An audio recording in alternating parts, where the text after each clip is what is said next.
Hello, everyone, and welcome. I'm Gilda Evans, bringing you the Autism Resource Podcast. This podcast and the I.R.I website are your one-stop knowledge and resource base for autism and much more. I'm very pleased to have Suad Bisogno as my guest today. Suad has developed and managed community integrated services for adults with disabilities for over 15 years. She has a passion and drive for creating a world where people with disabilities are included, embraced, and treated as equals. Her most recent venture has been helping people with disabilities and their families transition from school into adult services. Suad currently works as the executive director of Integrated Resources Institute, where they believe everybody works, regardless of the severity of disability. Their service model is person-centered, which has allowed for great success in employment outcomes for people with disabilities.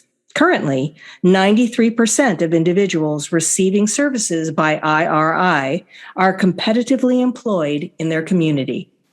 Welcome, Suad, and thank you so much for joining me today to discuss the important service that you offer. Thank you, Gilda. Excited to be here. To begin with, can you please describe for me the employment services that your organization provides? Yes, absolutely. So I.R.I has been around since the 1980s, and that was pre-ADA. There wasn't really employment services or models available. And so I.R.I has since then evolved to providing supports, employment supports to adults with intellectual and developmental disabilities. So we are 100% funded by the Regional Center Service System. And we currently use a model that is actually, so there's an employment model in place right now called supported employment. And we have found that that's a really restricted model because it's designed for people that can fade in this rigid structure that is sometimes difficult for people with more significant needs. So we use what is called a community integration model. And a lot of times that's used just to get people out in their community, but we use that funding and that service to get people jobs. We think that the best way for people to be included into their communities is through employment. And so all the people we provide supports to that are receiving employment-focused supports are funded through that model. So speaking of supports, can you tell me a little bit more about the support strategies that you use? Yes. So everything we do is based on positive behavioral support approaches. It's really about seeing the individual, seeing what their needs are, seeing what their unmet needs are, and supporting them so that they could be successful in those work settings. We see behavior, some of the people that get access to our services come to us because no provider will support them, and we are a one-to-one model. So they're like, well, their employment, but let's, send them this way because nobody wants to work with them. And we'll see that the people that are coming in with some of these behavioral challenges, their behaviors diminish because they're productive, they're living a valuable and meaningful life, and they're contributing to society. So I.R.I is a one-to-one model, which means we support one person and we provide them one coach. Many people even call their staff, caregivers or a direct support professionals, but we like to call them job coaches because we think that title really hones in and focuses in on what their responsibilities are. And so we provide that one-to-one model. Everything is founded on the belief, the services we provide are founded on the belief that everyone can contribute, that we should presume competence, build esteem, build expectations. And when we do that, we see, huge success in the people we provide supports to. There's things that we take for granted, pumping gas, using a credit card, going to an interview, that a lot of the people we support don't get access to or have never really experienced. So it's really about, when we talk about presuming competence, it's allowing the people and supporting people to have those experiences because there's no other, that's what adults do. And that's what we really, want to make sure that we hammer home with our service delivery. So, what do you see as some of the main barriers to achieving employment for people with special needs or disabilities? There's lots of barriers, but a lot of times it's not the person receiving services. So it's really about believing in that individual and making sure that we have a circle of support that supports it. So, if we get a referral for a person that's wanting employment services and we talk to individuals that are part of their life, like family members, and they don't believe in that, it's going to make it harder. And so I think it's really important for any family member that's listening in that, regardless of your child's disability, that if you really, support them and believe in their abilities to do this, that we can make magic happen. So sometimes a lot of people are afraid to navigate employment services because of government benefits, such as Social Security income.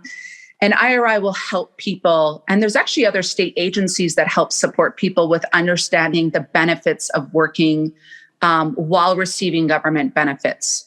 And so, for every $2 earned in income, Social Security Administration for SSI benefits will only reduce $1.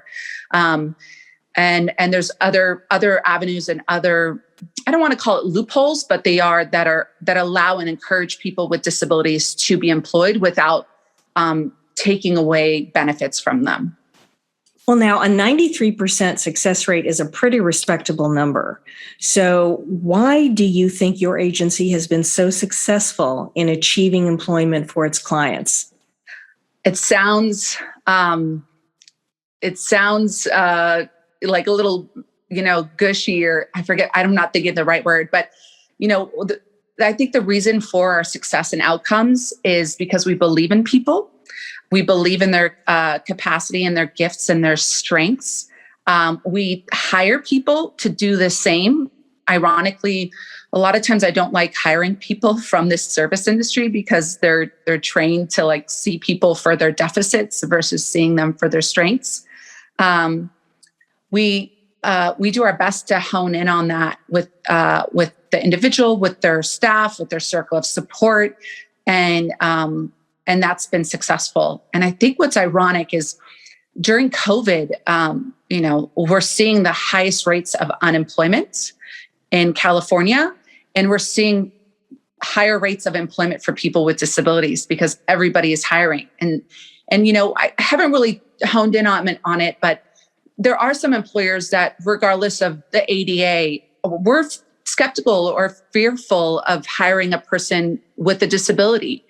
And we've come in through traditional means, which is, direct placement, placing them directly as an employee, but also through the paid internship program, which is a government state-funded program that allows people to intern at businesses to learn skills and work at businesses that may have not considered hiring a person with a disability.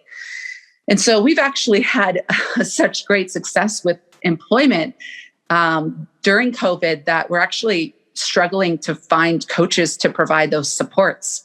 It's kind of like a good problem to have. But it's been really, really beautiful.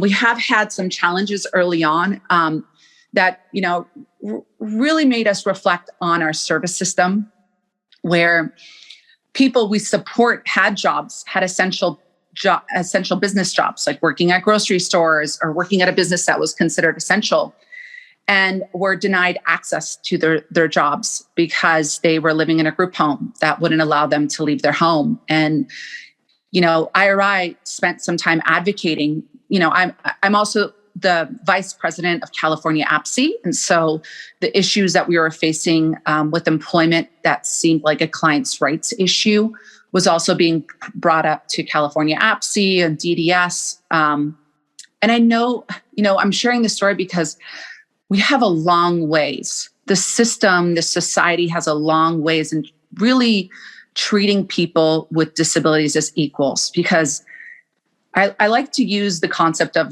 would it be okay if I ever did that? Or if that ever happened to me? And I think if somebody had said, you're not allowed to go to work because you live at this home, I would fight. I wouldn't go down without kicking and screaming. But for some reason, people with disabilities are treated in such a way that denies them opportunities that everybody else just seems, denies them opportunities that everybody else in society just assumes that that they should have access to. Well, I absolutely love what you're saying, and I agree with it wholeheartedly. And I think the service that you're offering is so wonderful and so important and so necessary. And I'm sure a lot of our listeners will feel the same way. So how can our listeners reach you if they have questions or if they want to know more? Absolutely. So they can reach me and our organization at our website, www.IRIOC, and that's I as in iguana, R as in Richard, I as in iguana, O as in OC as in Orange County.org. Or they can reach us via email for info@IRIOC.org. So those are the two best places to reach us. Well, thank you so much, Suad, for your time and for sharing some great information with us today. Thank you so much, Gilda. Much appreciated. If you like what you hear, please subscribe to the podcast. You can find it on Apple iTunes, Amazon Music, Google Podcasts, Spotify, and many other popular platforms. Don't forget to follow us on Facebook, Twitter, and Instagram. And you can always access us and other great resources on our website, www.autismresourcepodcast.com. I want to thank our listeners for spending part of their day with us. This is the Autism Resource Podcast, and I'm Gilda Evans, reminding you to take care of yourself and that special person in your life.